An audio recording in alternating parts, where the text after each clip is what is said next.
General Krex snarled, swinging his heavy plasma cannon around. "Where? Show yourselves!" He fired a wild burst, superheating a crystal spire into molten slag. The beautiful structure groaned and toppled, shattering with a sound like a million chimes crying out in pain. The humans did not show themselves. They were phantoms. They used the forest's natural acoustics to mask their movements, its refractive light to bend and break their silhouettes. They fought not as soldiers facing an army, but as a pack of wolves separating a herd of bison. They struck from above, from below, from behind. A micro-explosive on a power pack here. A targeted EMP burst to blind a sensor cluster there. A tripwire of nearly invisible monofilament that sent a 3-ton warrior crashing into a bed of razor-sharp crystal shards.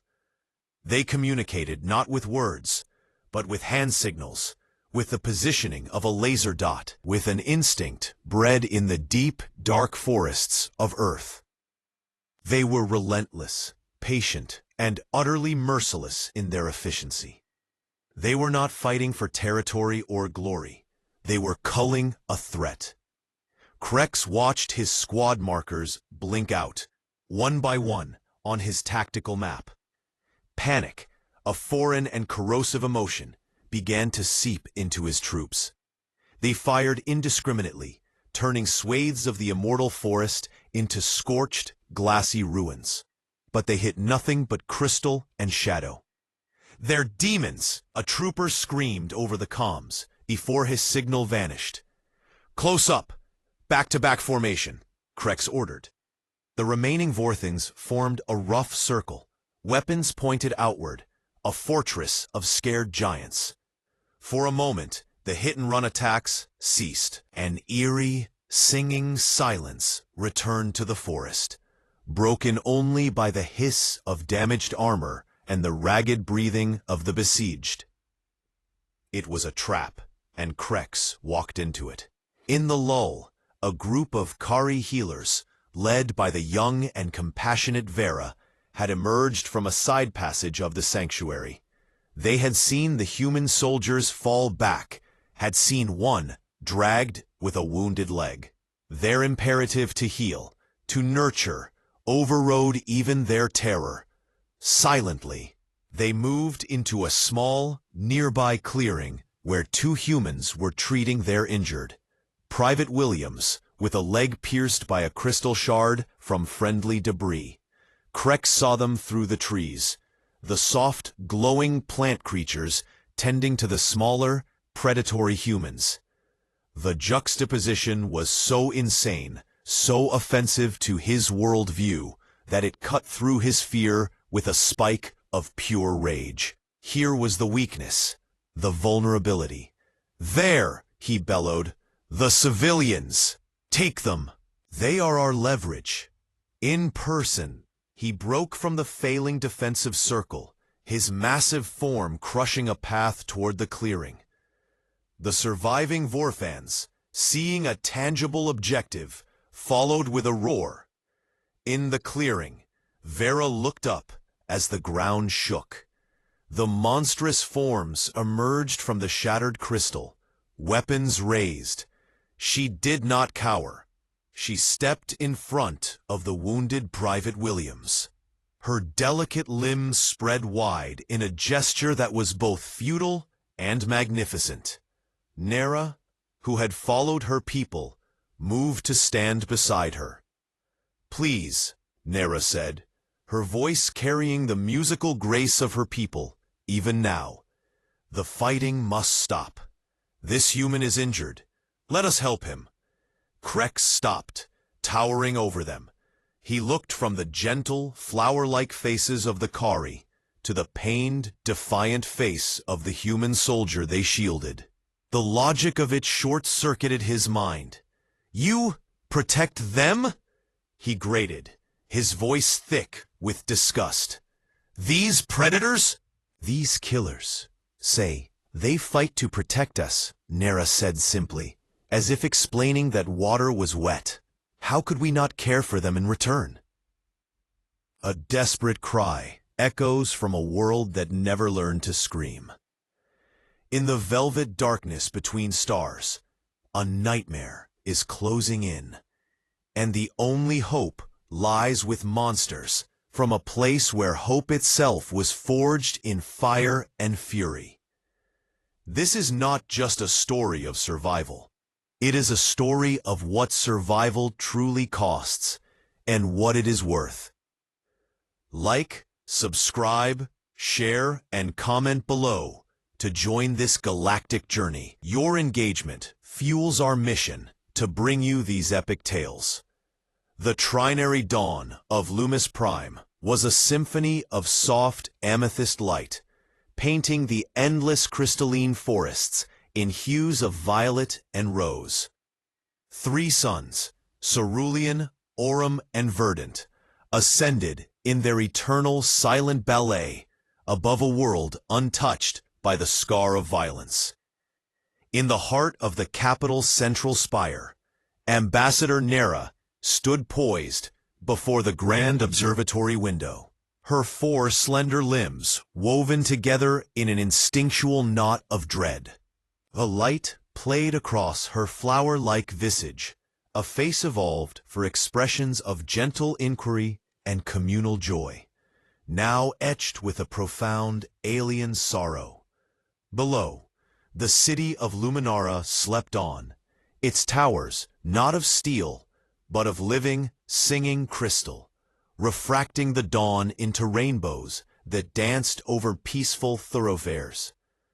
The beauty was a palpable thing, a fragrance on the air, and it was all poised on the precipice of annihilation.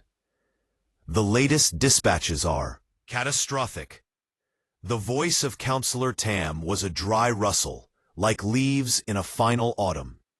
He was ancient, even for the long-lived Kari. His photosynthetic petals turned to silver, his root-like feet moving with a slow, painful deliberation.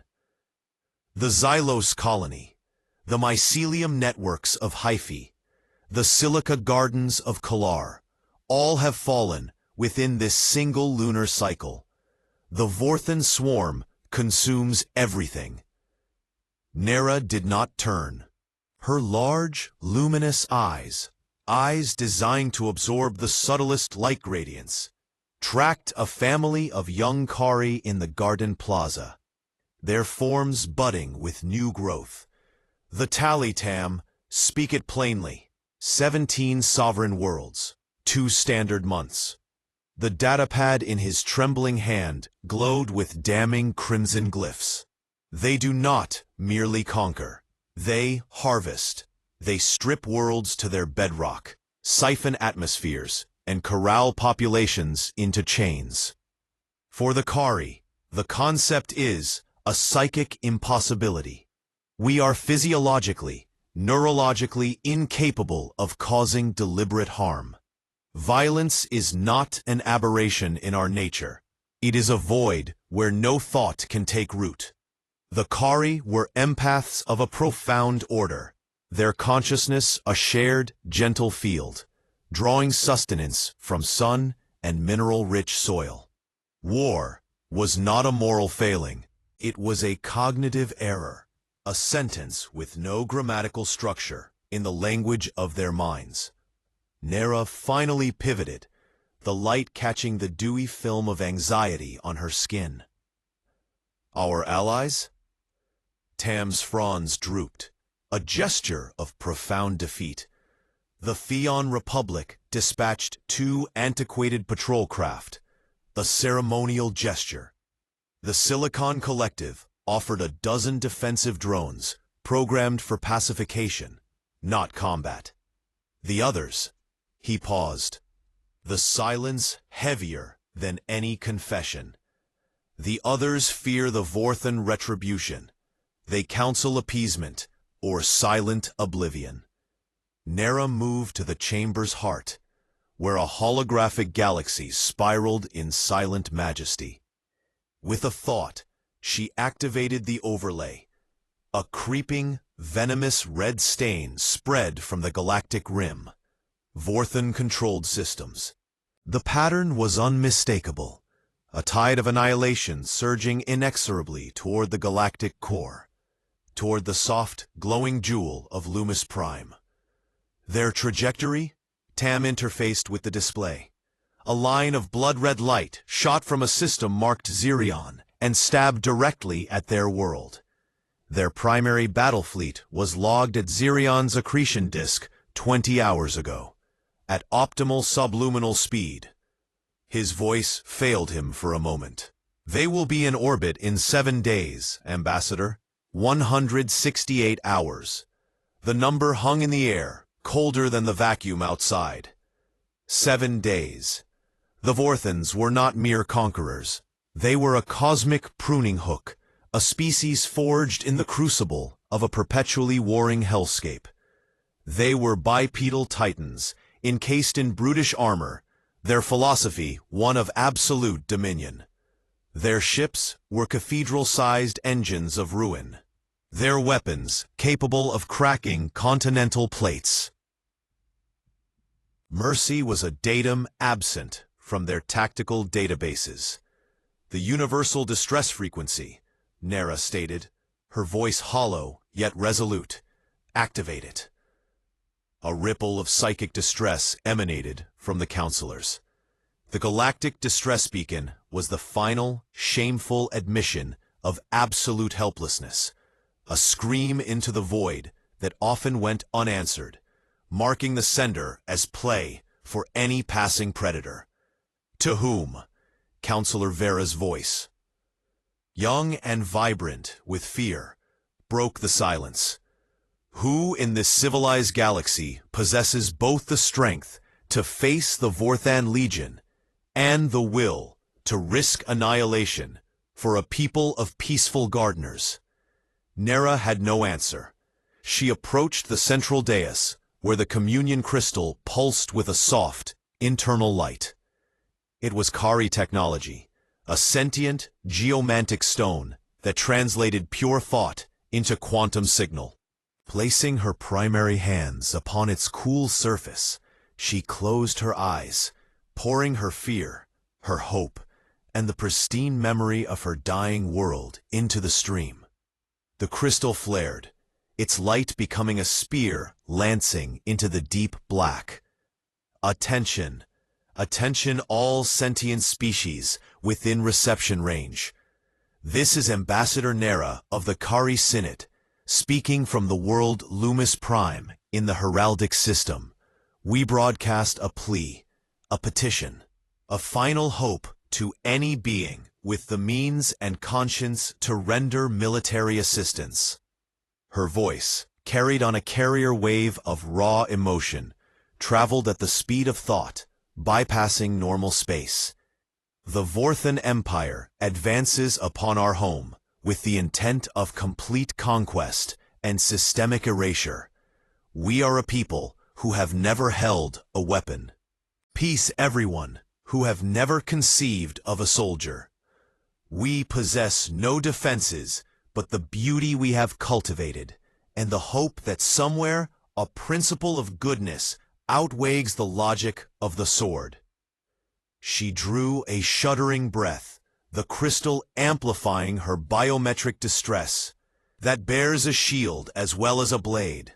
We implore you, hear us, answer. We offer all that we are, all that we have created, in return for the chance to simply continue to be. Please, do not let us face the darkness alone. The transmission ended. The crystal dimmed to a faint heartbeat glow. Nera collapsed into her support vine chair, spiritually exhausted. She had just begged the unknown to spill blood for a world of strangers. The silence that followed was absolute, broken only by the harmonic hum of the spire, a sound that now felt like a dirge. The responses, when they trickled in, were a study in galactic realpolitik, politeness coded in cold fear.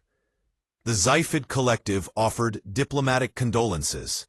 The Golem Concordat suggested strategic relocation.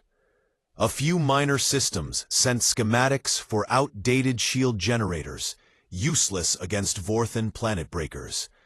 With each polite refusal, the atmosphere in the chamber grew heavier, the light from the triple suns feeling increasingly mocking. On the fourth day, the two Theon fighters limped into the system, their hulls pitted with micrometeorite scars. They were museum pieces. The 50 silicon drones took up positions, their pacification beams glowing a gentle, useless blue, against the approaching armada of 300 capital ships. They were a candle held against a tsunami. Counselor Kell, his fronds gray with despair, voiced the unthinkable at the Dusk Council. Perhaps surrender, negotiated terms, the preservation of some life over total annihilation. What terms? Vera whispered. Tam called up the records. Analysis of previous Vorthan integrations. They will methodically crush the crystal forests for the rare earth minerals in our soil. Our people will be processed. Those with physical strength will be shipped to orbital mining asteroids. The rest will be sold. Our art, our music, our collective memory, erased within a solar year. We become a footnote in their ledger of acquisitions. The choice was between a clean death and a protracted erasure. The Kari could choose neither. They could only wait. Then, on the fifth day, as the first Vorthan advance scouts, sinister, dagger-shaped vessels, appeared at the system's Oort cloud, a new signal pierced the static. It was not on the hyperwave bands. It was archaic. A modulation of electromagnetic radiation on a frequency used for primitive audio transmission. It crackled with the static of immense distance, a voice emerging from the cosmic noise, like a fist from clay. To the Kari Council, this is Admiral Kane of the Terran Defense Force. We hear you. Hold position. Earth is coming. The message repeated twice and cut out. The Council stared at the communique console. Terran? Earth? Nera parsed the syllables. TAM. Database cross-reference. The old counselor worked, his confusion mounting. Nothing. No species designation. No planetary classification. The point of origin. He magnified a star chart. A sector bloomed on the screen, splashed with ominous black and yellow hazard sigils. The Orion Abyssal Zone. It is catalogued as a graveyard of dead stars and death worlds. The term sent a psychic shiver through the room. Death worlds? Vera asked. Class 12 hazard planets, Tam elaborated, reading the dry, terrifying galactic survey data. Worlds with gravity wells that crush, atmospheres laced with neurotoxins. Tectonic instability that rewrites geography weekly. Predator ecosystems where every organism is armored, venomous, or both. They are considered incapable of fostering higher consciousness. The stress factors preclude the development of complex, cooperative society. Only the most brutal, simple scavengers could persist. It is a ghost, Kell dismissed, a fragile hope dying in his eyes. An automated beacon from a long-dead probe, triggered by our distress signal. A cruel echo. But Nera replayed the rough, grainy audio. She listened past the static, to the timbre of the voice. There was no musicality, no harmonic resonance. It was raw, guttural, stripped bare, and within it, she did not hear the sterile logic of a machine. She heard fatigue, immense distance, and a bedrock, unshakable certainty. A tone that did not ask if they would help, but stated when they would arrive. What if it is real? she breathed, the idea taking root like a seed in crackled stone. What if, from a universe of deadly gardens, a different kind of flower has grown, one that learned to grow thorns? The council had no answer. The question was a door into a darkness they feared almost as much as the Vorthans. On the sixth day, long-range sensors screamed in alarm. The main Vorthan fleet translated into real space at the system's edge. 300 vessels. Among them, the World Render, Commander Vex's flagship, a monstrous wedge of black metal and blazing plasma vents, large enough to cast a moon into shadow. Vex's transmission was not a request. It was a flat, sonic hammer blow. Kari of Loomis Prime, this is Commander Vex of the Vorthan's 7th Legion. You have one standard day to dismantle your planetary shields and surrender all orbital and planetary assets. Comply, and your integration will be efficient. Resist, and we will shatter your world and sift the rubble for what we need. The choice is oblivion or utility. You have 24 hours. The screen went dark. Nera returned to her post at the great window. The three suns began their descent, painting the crystal spires in the heartbreaking gold of farewell. Below, the Kari continued their rituals. Artists weaving light into sculpture, children learning the symbiotic songs to encourage crystal growth, elders meditating in shared dream pools. A civilization saying goodbye, softly, without even knowing how to curse the darkness. As the final sun, verdant, dipped below the horizon, Nera made her decision. She authorized the activation of the planetary shield. It was a gossamer thin bubble of energy, designed to deflect radiation and small debris. Against Vorthon siege lasers, it would hold for minutes. But it was not a defense. It was a statement, a declaration that they would not simply open their veins. It was a request for time, time for a miracle, time for phantoms from dead stars to become saviors, time for the universe to test a terrifying hypothesis, that the most dangerous creatures in the galaxy might not be the ones who conquer, but the ones who protect. Period. Pause. Dawn on the 7th day did not break on Loomis Prime. It shattered. The alarm was not a siren, but a song. A heartbreakingly beautiful, crystalline chord that resonated from every spire, every garden stone, every living crystal in the forest. It was the planet itself, weeping a note of piercing fear. The Kari emerged from their dwellings, their flower faces tilted skyward, not in prayer, but in helpless witness. The triple suns rose, but their light seemed dimmed, strained through a silent gathering dread. In the council spire, chaos of the quietest kind reigned. Nera arrived, her form disheveled from a sleepless night, the delicate membranes of her forearms trembling. Counselor Tam stood before the main holographic plinth, his aged hands manipulating the star map with a frantic, uncharacteristic urgency. Report. Nera's voice was a strained whisper. They are here, Tam said, his own voice thick with awe and terror. At the system's edge, just beyond the gravitational sway of our outermost gas giant. 12 contacts. They manifested not with translation flares, but with gravitational ripples, as if space itself reluctantly gave them birth. The display zoomed in. The vessels were unlike anything in the Kari database.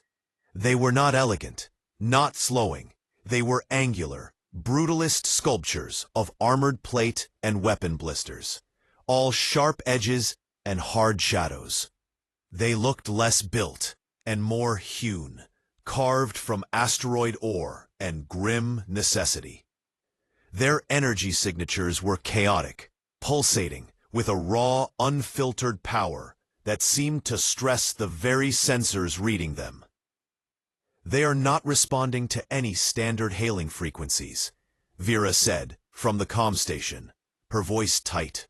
"But I am detecting a carrier wave on that same archaic bandwidth. The radio frequency." "Put it through," Nera commanded, steeling herself. The chamber filled with static, and then the voice, live, immediate, and layered with a background cacophony of muffled shouts, clanging metal, and deep thrumming engines. "Kari Council, this is Captain Marcus Reed of the Terran defense ship Valkyrie. We are on site in response to your distress call, requesting permission to establish a secure, visual communication link. We are inbound." The words were formal, but the texture of the voice was anything but. It was gravel wrapped in velvet, calm yet underpinned by a vibration of immense, controlled energy. "This is Ambassador Nera," she replied, her melodic tones absurdly fragile against that rough backdrop.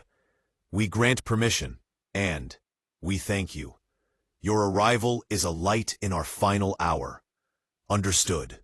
Switching to visual in 30 seconds. A pause, then a warning that chilled the warm-blooded Kari. "Fair warning. Our physiology is adapted to a hostile environment. Our appearance may be disconcerting to your norms." The main holographic display flickered, dissolved, and reconstituted. The council chamber of Loomis Prime vanished, replaced by the bridge of an alien warship. The contrast was visceral, a psychic blow. The Kari lived in light, in soft, organic curves and harmonic resonance. The bridge of the Valkyrie was a cave of purposeful shadow. It was lit by the dull, crimson glow of standby lights and the cool blue of tactical displays, a spectrum of illumination that spoke of night operations and heightened alert. The surfaces were unyielding metal, carbon composites, and reinforced glass. Consoles were physical, with buttons and levers, not thought-responsive fields. The air, visible through the clarity of the transmission, seemed to vibrate with a low-frequency hum that was the antithesis of their world's serene song. Then the beings moved into view. A collective, instinctive flinch passed through the Kari counselors. Captain Reed stepped forward, and he was predation given bipedal form. He stood on two legs, a familiar symmetry that only deepened the uncanny horror of the rest. He was encased in a dark, form-fitting garment, a uniform, Nera's mind supplied, accented with metallic insignia.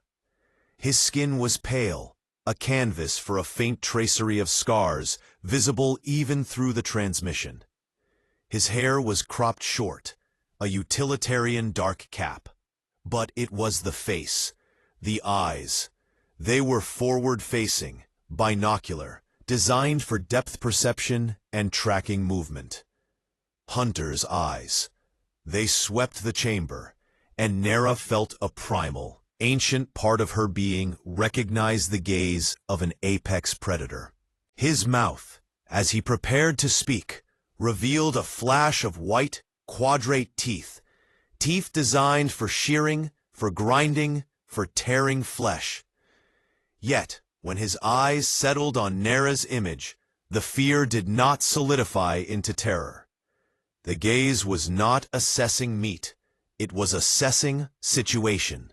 It held a startling, profound focus, and within it, she saw not hunger, but concern. Not the lust of a conqueror, but the hard calculation of a protector. "Ambassador Nera," Captain Reed began, his voice softening marginally. "We've analyzed the Vorthan fleet's approach vector and composition. We're here to help, but I need a tactical assessment. What are your planetary defense capabilities, your orbital assets?" The terms were so foreign, so embedded in a philosophy of conflict, that Nera simply stared. Counselor Tam answered for her, his voice thin with shame. Captain Reed, we possess no defense capabilities as you define them. Our shield is a meteorological barrier. We have no weapons platforms, no military vessels, no soldiers. Reed's eyebrows, a mobile ridge of hair above those intense eyes, drew together. No military, at all. How do you resolve conflicts, border disputes, resource competition? We talk, Nera said simply, finding her voice. We share. We adjust. The concept of taking by force is a neurological impossibility for us. It is a thought that cannot be completed. When we first learned of the Vorthans, we believed it was a mistranslation, a species that destroys other species. How could it sustain itself? It is an evolutionary paradox. On the Valkyrie's bridge, another human, a female with longer hair tied back severely and features slightly less angular, stepped into frame, studying a data slate. Captain, she said, her voice clinical, bioscans confirm they're photosynthetic with a mineral-based metabolic pathway. Their planet is a literal paradise of balanced abundance. They didn't evolve competition. They evolved symbiosis. They've never had a predator in their ecological history. Thank you, Dr. Eris, Reed said, never taking his eyes off the Kari. He took a breath, as if preparing to explain color to the blind. Ambassador, I need you to understand who we are. We come from a world your charts call a death world. Earth. On our planet, survival is not a default state. It is a daily victory, paid for in vigilance and sometimes in blood. He gestured off screen, and the display split, showing archival footage on one side. It was hellish, magnificent, and terrifying. Jupiter-sized storms swirling over oceans, volcanoes birthing new mountains in plumes of ash and fire, landscapes that swung from frozen tundra to scorching desert in the same continent. Creatures with fangs, claws, venom, and camouflage. Our atmosphere tries to choke us with storms. Our geology tries to swallow us with quakes. Our biology is a war of toxins and parasites. We didn't evolve past predation. We evolved as predators and as prey. We learned to fight because the alternative was extinction. Counselor Vera let out a soft, horrified whisper. How do you not tear yourselves apart? How is there any peace? For the first time, Captain Reed's expression shifted. The hard lines around his mouth softened into something that was not quite a smile, but its philosophical cousin. Because we learned the most important lesson a death world teaches. Isolation is death. The lone human dies. The family survives. The tribe thrives. We protect our own. It's our first, our deepest imperative. He leaned slightly forward, his image dominating the chamber. And when we hear a call from a people who have never known a fight, who are facing monsters like the Vorthans, we see our own young, helpless and facing the wolf. There is no calculation, there is only the response. You would die for strangers? Tam asked, incredulous. We would die to protect strangers, Reed corrected, his tone leaving no room for debate. It's what gives our strength meaning. To do otherwise would make us no better than the things we fight. An urgent, rhythmic beeping sounded from the Valkyrie. A new human, clad in a different, more armored suit, approached Reed. Captain, Vorthan fleet is on the move. They've detected us. Changing course to intercept. Estimated contact in 4 hours. Reed nodded. A sharp, decisive motion. Time to deploy. Ambassador, we are moving to defensive positions between the Vorthans and your world. I'm dispatching a reconnaissance wing to gather tactical data on their fleet. But understand this, and understand it clearly.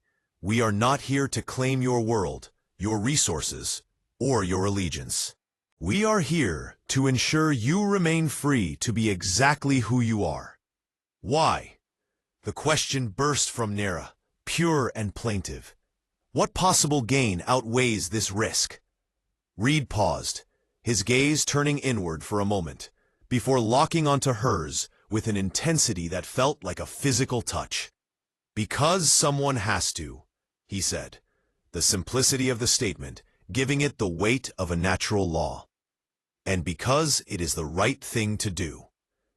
The link shifted, showing a younger human in a flight suit, standing in a bustling hangar bay, filled with angular, vicious-looking small craft. Ambassador, Lieutenant Alistair Torres, Terran's Starfighter Corps. We're going to get a closer look at the neighborhood bullies. Any data you have on their previous engagements would be invaluable. Tam swiftly transmitted the files. Records of swift, brutal conquests. Lieutenant, their ships, they are titanic. Each one is a mobile fortress. On the screen, Lieutenant Torres grinned. It was a flash of those white, predatory teeth. But the expression held a fierce joy, not cruelty. Size matters less than you think, Ambassador. We've got a lot of practice fighting bigger. As the humans sprang into action, Nera watched, mesmerized. The chaos on the Valkyrie, on the bridge, was not disorder. It was a symphony of coordinated urgency. Humans moved with a purposeful economy, voices overlapping in terse, coded phrases, hands flying across controls.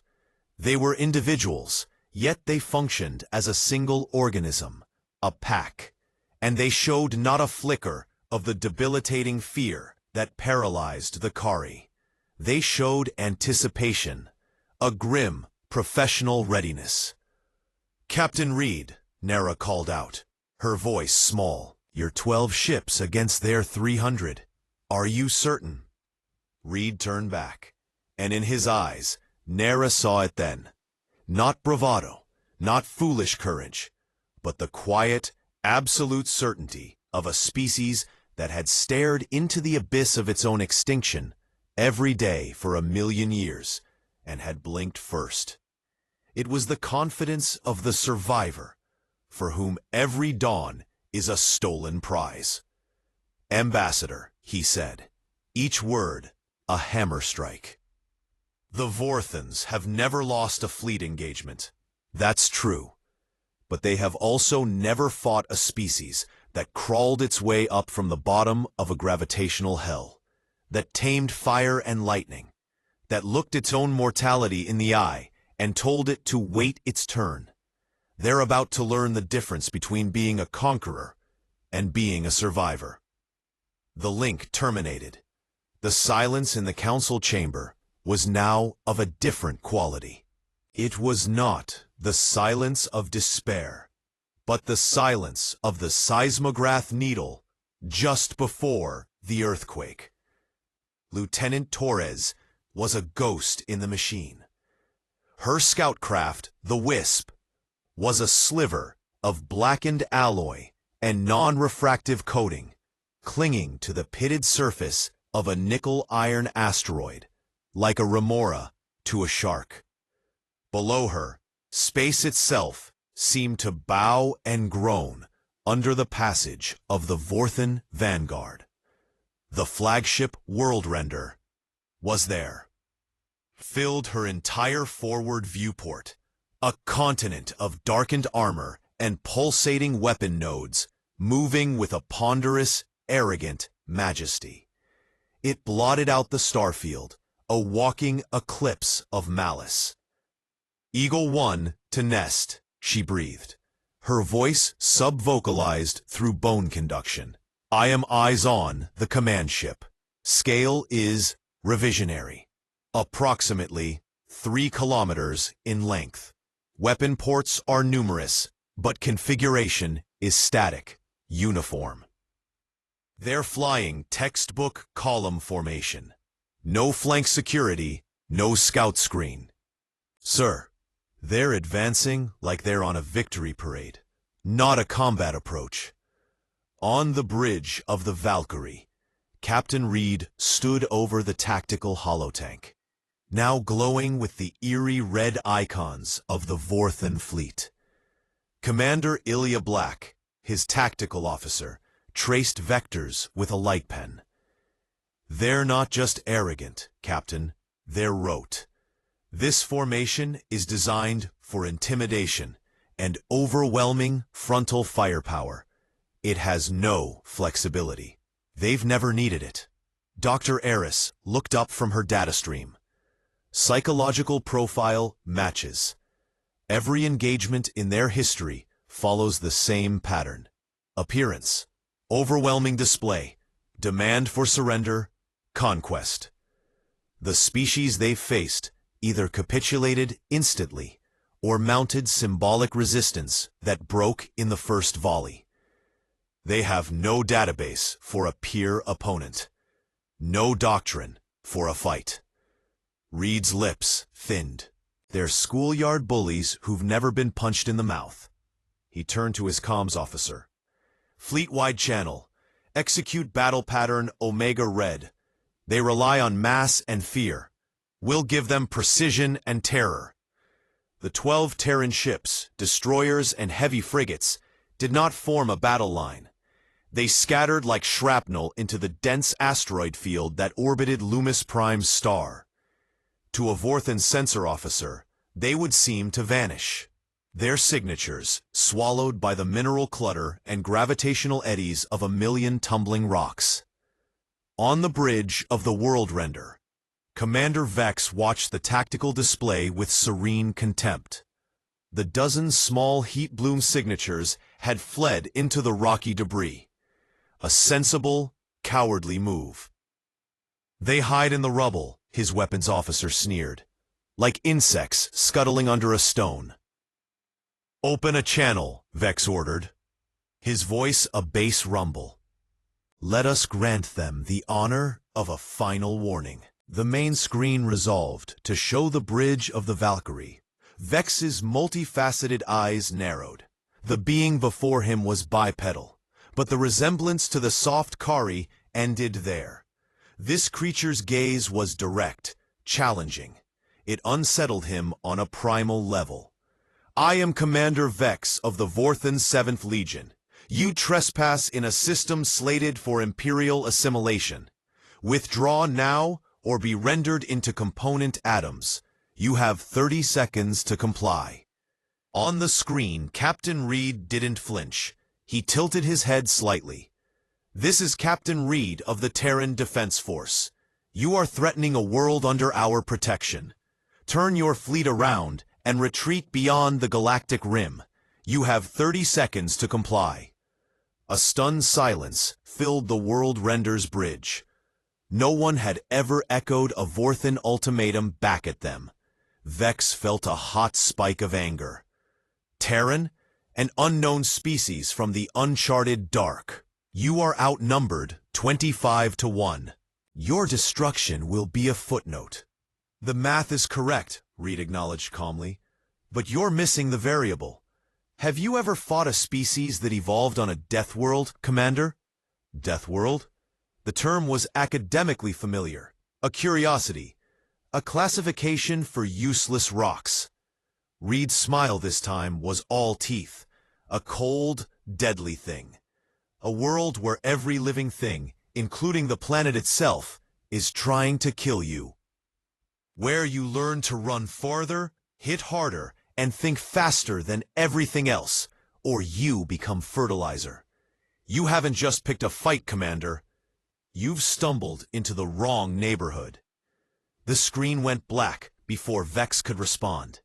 The insult, the sheer audacity, burned hotter than any plasma torch. All vessels, he roared. Attack formation Delta. Annihilate everything in that asteroid field. Leave no fragment larger than a hand. The Vorthan armada advanced, a wall of dark metal and glowing engines. Energy weapons charged, casting a hellish glow on the asteroid field. It was a sight that had broken the will of civilizations. Then, the asteroids began to fight back. Kinetic projectiles, simple tungsten rods the size of a man, slammed into the rear quarter of the Vorthen column at a significant fraction of light speed. They struck not with energy, but with pure Newtonian violence. Vorthen shields, optimized to dissipate phased energy, flared and collapsed under the unimaginable kinetic transfer. Armor meant to deflect plasma beams was punched through like paper. Internal explosions flowered deep within 3 dreadnoughts, vomiting atmosphere and debris into the void. "What was that?" Vex shouted, lurching in his command throne. "Report!" "Kinetic weapons, from above." "They're using the asteroid gravity wells to slingshot projectiles." Before the order to return fire could be fully issued, the second phase began. Not from above, but from within. The Terran ships erupted from behind massive asteroids, not as a fleet, but as individual hunters. The Valkyrie itself unleashed a torrent of precisely targeted plasma fire, not at the main hulls, but at the sensor clusters and shield generator nodules of the lead ships. The Mjolnir and the Gungnir executed a pincer movement, harrying the flanks with rapid-fire railgun bursts that targeted engine nacelles. It was not a battle of broadsides. It was surgical dismemberment. The Terran ships moved with terrifying agility, using the asteroids as cover, ducking behind kilometer-wide rocks, only to reappear seconds later from an entirely unexpected vector. They struck and vanished, like phantom bites from an invisible beast. "They're boarding us!" A frantic transmission erupted from the dreadnought Iron Fist. "Small craft, they've latched onto our ventral hull. They're cutting through." Close quarters combat. The one environment the massive Vorthens, accustomed to long-range extermination, were not prepared for. Human assault teams, in powered armor, flowed into maintenance shafts and weapon bays. They were smaller, faster, and fought with a ferocious close-quarter savagery that was alien to the Vorthen warrior code. They used the very architecture of the Vorthen ships against them, setting shaped charges in plasma conduit junctions, severing neural control networks. Vex watched his perfect formation disintegrate into a swirling chaos of panic and destruction. His ships, designed to project overwhelming power in one direction, were being attacked from all sides, from point-blank range, by an enemy that refused to stand still and die honorably. "Recall the flank. Form a defensive sphere," he bellowed. But it was too late. The Terran wolf pack had isolated the wounded. A dreadnought, its engines crippled, was swarmed by 3 Terran frigates that systematically tore it apart. Another, blinded by sensor loss, drifted into the path of a tumbling asteroid, its shields failing under the colossal impact. "Commander, we've lost 27 capital ships. The enemy losses are 0. They are too fast, too coordinated." A coldness, deeper than the void, seeped into Vex's gut. This was not conquest. This was predation. And his fleet was the prey. "All ships," he transmitted, the words ash in his mouth. "Retreat to Rally Point Gamma. Maximum thrust." The order to retreat, once given, triggered a rout. The Vorthen formation, already in tatters, broke apart. But the humans did not let them flee. They pursued, harrying the stragglers, picking off damaged vessels with relentless, efficient strikes. They fought like they had all the time in the universe, and like they were enjoying it. On Loomis Prime, the Council watched the sensor feeds, translated into abstract light and sound.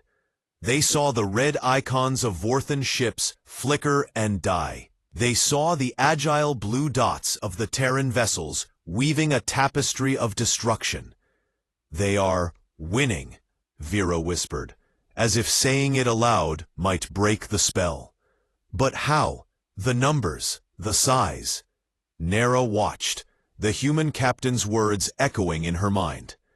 They're about to learn the difference between being a conqueror and being a survivor.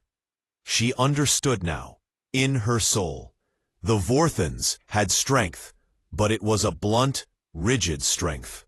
The humans had a different kind of power, adaptable, cunning, forged in infinite adversity. A power not for taking, but for defending. "They are showing the galaxy," Nera said, a fragile new emotion blooming within her, something akin to awe, "that there is more than one kind of strength."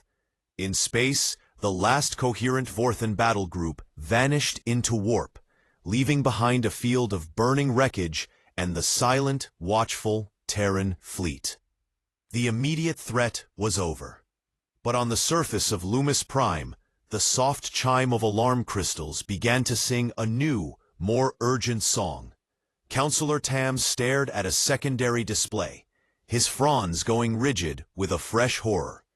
"Ambassador, the world render, it did not retreat with the fleet. It executed a micro-jump.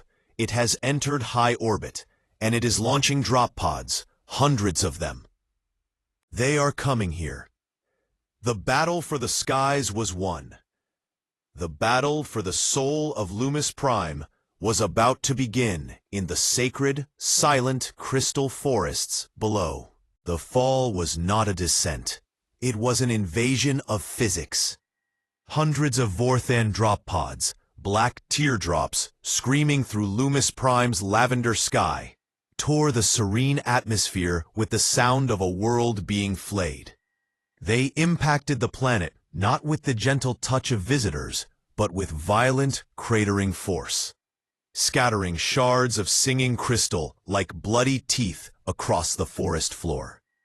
The great crystal forests of the equatorial basin, a place of harmonic resonance and dappled rainbow light, now echoed with a new profane symphony. The guttural roar of thrusters, the hiss of opening assault ramps, and the thunderous footfalls of armored giants. General Krex emerged from his pod, the pungent, mineral-rich air of Loomis Prime filling his helmet's filters. It was sickly sweet, cloying. He looked around with contempt. The forest was absurd. Towers of translucent crystal, glowing from within, with captured sunlight, spiraled toward the triple suns. The ground was soft with luminous moss.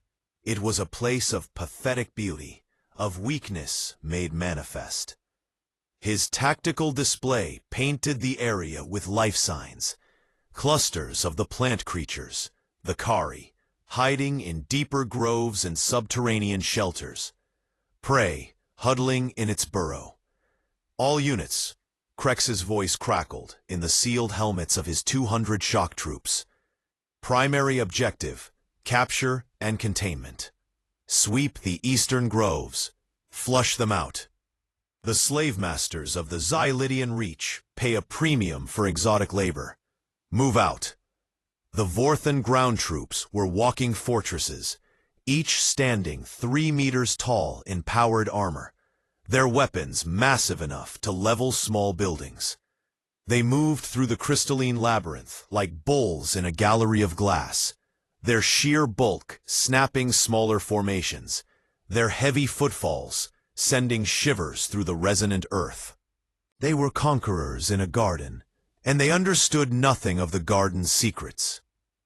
5 kilometers away, in a hidden hollow where the crystals sang a low, protective note, Major Kalen Cross pressed himself against a warm, azure crystal monolith.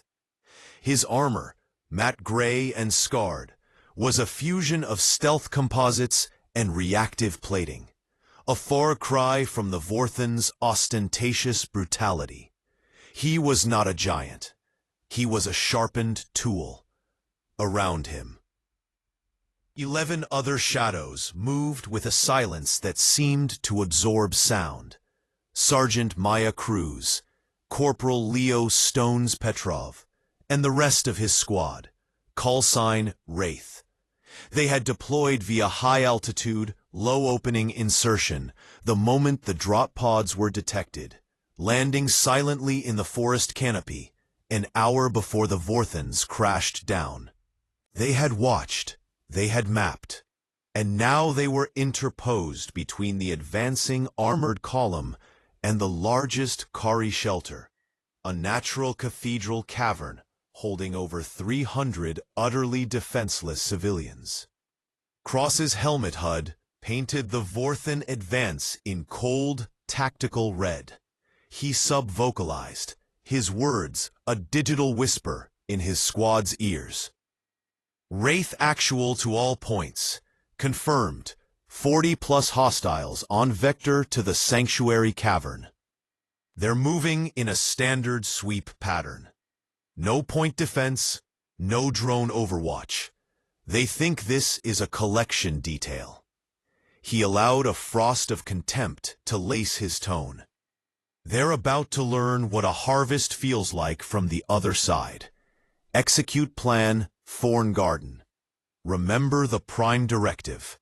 Civilian safety is absolute. We are the fence. They do not get past us. In the shelter, Ambassador Nera huddled with her people. The psychic field of fear was a tangible, suffocating mist.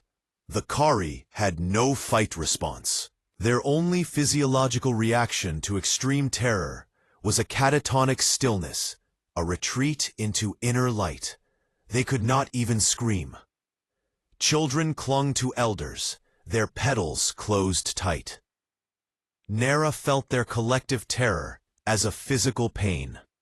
She watched the external feed from a hidden sensor, a view of the forest path, where monstrous shadows now fell. The humans, Counselor Tam whispered, his roots trembling in the soft soil. Can 12 of them? They are not just 12, Nera replied, her thoughts on Captain Reed's eyes, on the controlled violence of their bridge.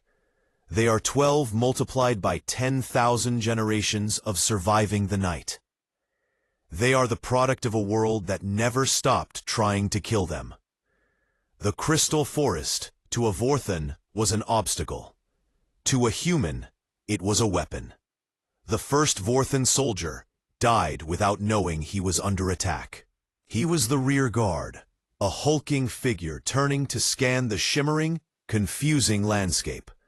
From a cluster of jagged, sound-focusing crystals 20 meters above, Sergeant Cruz fired a single, needle-thin kinetic round. It did not target the thick chest plate. It found the microscopic seam between the helmet and the shoulder armor, a vulnerability highlighted in blue on her HUD from Torres's earlier scans. The hypersonic dart penetrated and tumbled. The giant shuddered, took one step, and collapsed like a felled tree, the crash muffled by the thick moss. The second died when Corporal Petrov, from a concealed position in a bed of resonant quartz, triggered a harmonic charge. The device emitted a focused pulse of sound, tuned to the resonant frequency of Vorthon armor joints. The soldier's left leg servo locked solid, mid-stride. As he stumbled, a shape detached from the shadows, beneath a crystal overhang. Private Jin, moving with liquid speed, a monomolecular combat blade, humming with vibration, slid through another armor seam at the knee, then the throat, before Jin melted back into the kaleidoscopic light.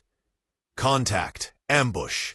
The Vorthon comms erupted in static-filled shouts. We're under attack.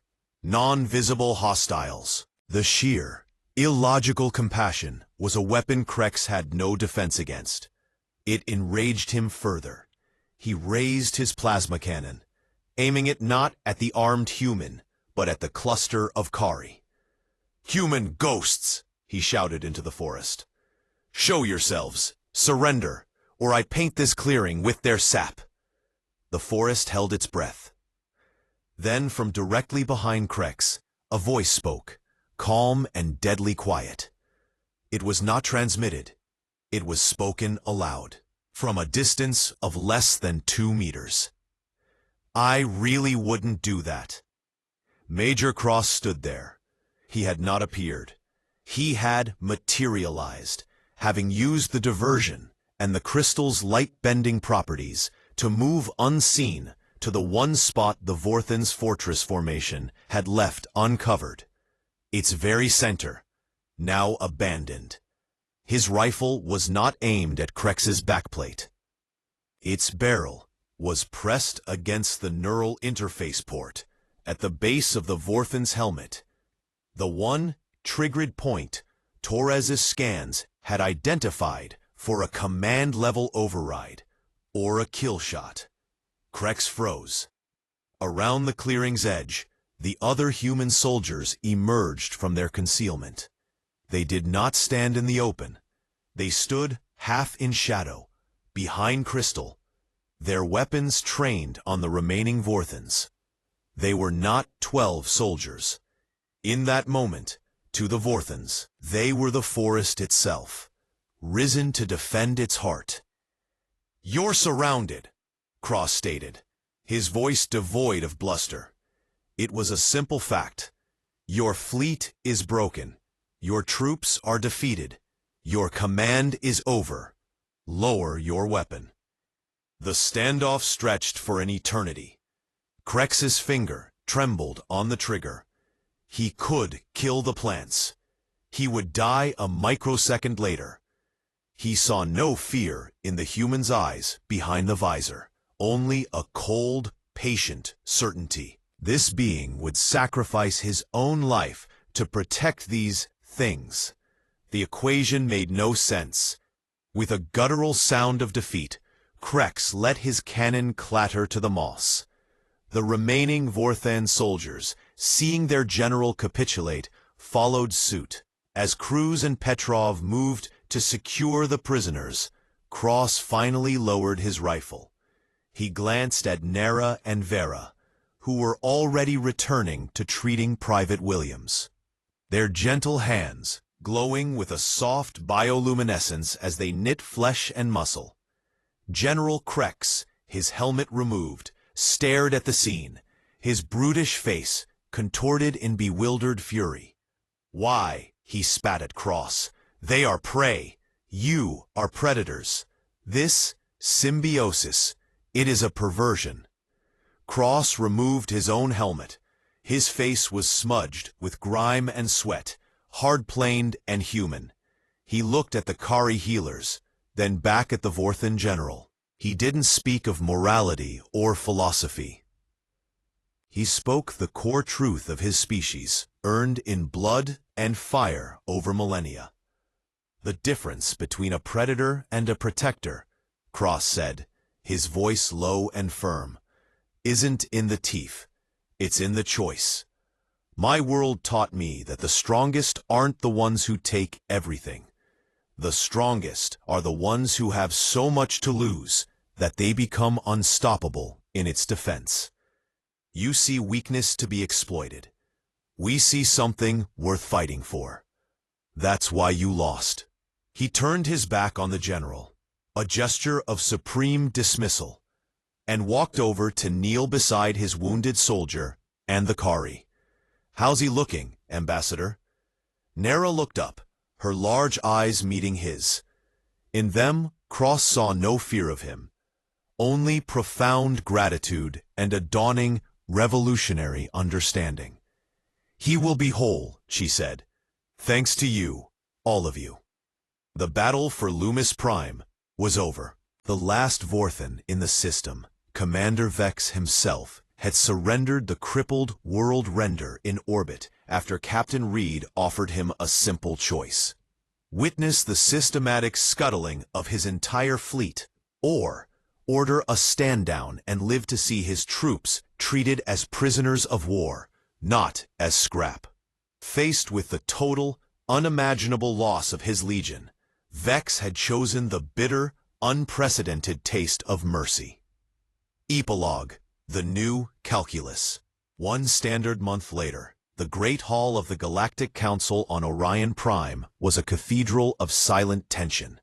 Holographic representatives of 300 species floated in their enclaves, their attention fixed on the central display. It showed the aftermath, the broken Vorthan fleet, the human ships standing guard, the startling footage of Kari tending to human soldiers. Chancellor Cathal of the Relian Consortium, a being of iridescent scales and slow, deliberate thought, finally broke the silence. Ambassador Nera. The Council requires clarification. The parameters of this event defy standard models. Nera rose. She was no longer the ambassador of a helpless world. She stood as the representative of a planet that had been shielded, and in doing so, had found its voice. Chancellor, honored delegates. The Kari asked for help. A species you have classified as impossible answered. Not for territory, not for resources. They came because the cry of the defenseless is, to them, the most urgent command their universe can issue. The display shifted, showing Dr. Eris now standing beside Captain Reed in a designated Terran enclave. She was small amid the vastness, but her presence was tectonic. I am Dr. Lena Eris, Terran Xenopsychology Corps. Our analysis of the galactic database reveals a critical error in your consensus on death worlds. You classify them as incapable of producing higher intelligence. You are correct that they cannot produce intelligence that is gentle. They produce intelligence that is resilient. Intelligence for which cooperation is not a social nicety, but the fundamental law of survival. A human alone is prey. Humanity together is the environment. She projected images of Earth. Humans building shelters against storms, forging communities after quakes, defending their young from terrors in the dark. We did not evolve past the food chain. We learned to stand at its apex, together. And with that position came a choice: to consume or to safeguard. Our history is the chronicle of that choice, written in both blood and sacrifice. We choose to safeguard. Administrator Quill of the Mercantile Guild pulsed with irritation. This is emotionally stirring, but economically void. What is your species' expansionist model? What tariffs will you impose? What is the return on this investment of lives and ships? Captain Reed stepped forward. He wore a simple, dark uniform, absent of the gewgaws and status symbols of the other delegates. His rough-hewn voice cut through the diplomatic murmur. Our expansionist model is a perimeter. Our tariff is the continued existence of beauty like the crystal forests of Loomis Prime. The return is a galaxy where a civilization can spend 10,000 years writing poetry instead of warship blueprints. He looked around the chamber, his hunter's eyes meeting the myriad gazes. You keep asking, what do you want? The answer is simple. We want the bullies to stop. We want the strong to help the weak. Because if they don't, then strength is just a prettier word for tyranny. Marshal Drex of the Warborn Worlds laughed, a harsh, grinding sound.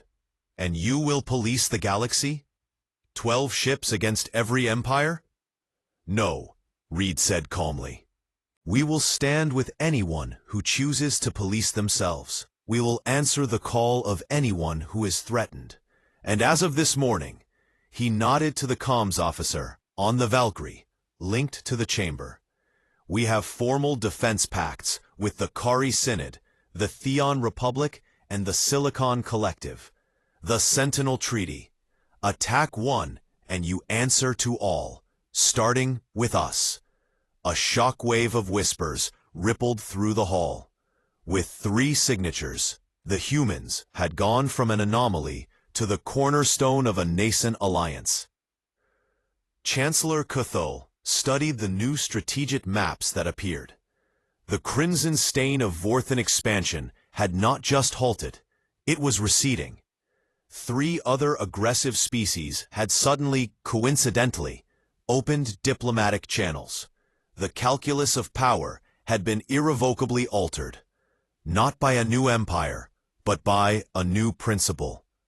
You offer protection, the Chancellor said slowly, but at what cost to yourselves? Your species will be drawn into endless conflict. Reed's gaze found Nera's across the vast distance. He smiled, and for the first time, the galaxy saw a human smile not as a threat, but as a promise. We've had practice.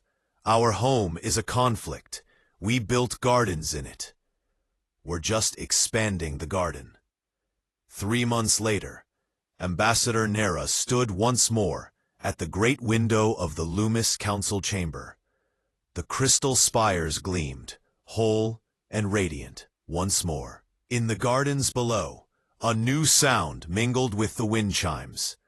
The laughter of children. Human children, on their first interstellar exchange, played chase with young Kari among the glowing groves.